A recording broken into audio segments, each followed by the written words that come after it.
I've been scuba diving before, and for me, scuba diving is like running with an ankle chain.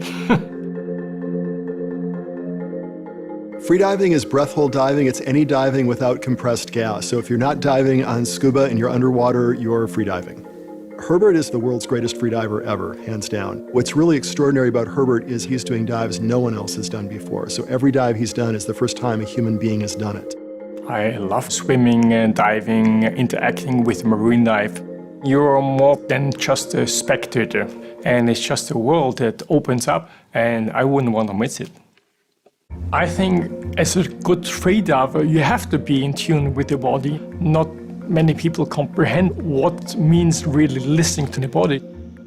Training is critical in freediving for the same reason it's critical for climbing to the top of Mount Everest. I've heard that an unacclimated person taken to the top of Mount Everest would die within minutes. The same is true for a person taken off the street down to 200 feet or 400 feet or 800 feet like Herbert dives to. To be able to reach those altitudes or dive to those depths, you have to train your body and mind.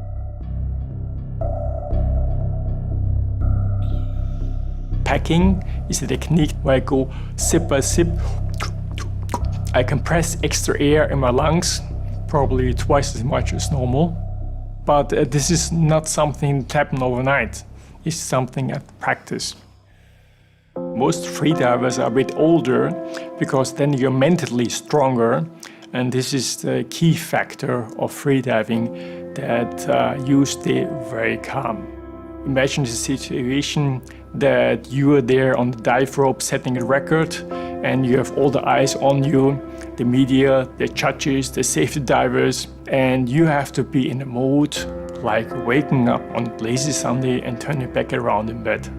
Because if you are not relaxed, really relaxed, you need so much more oxygen, so you can't dive at all. When I dive longer and deeper, the body takes more and more nitrogen in the blood system, and when you go back up, there's too much.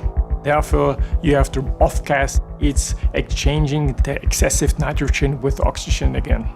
If you don't do that, eventually you will get decompression sickness. Decompression sickness is serious, especially in freediving, and it's basically air bubbles going to places they shouldn't go, which is basically the heart or the brain, and it tends to show itself as stroke-like symptoms. And this can be a very minor thing, or it can be a few major things, which happened to me in the last No Limit dive.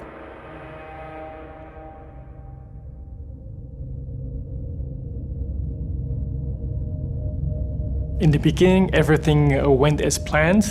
The problem was, upon going up again, I fell asleep, and the safety divers found me there without any motion at 26 meters below the surface, and they thought I had blacked out because of lack of oxygen. Their initial thing was to unstrap me and bring me back up.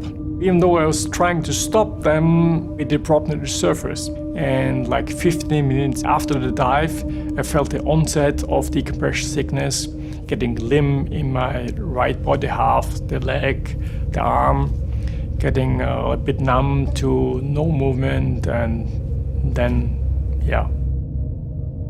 I was wheelchair bound, and my brain was gone. I could hardly speak, and I didn't know my best friends' names and so on. The doctors, they tried to tell me, learn to cope with it. In the beginning, I didn't think so much about diving, even though I thought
world to see what's down there, what's under the surface.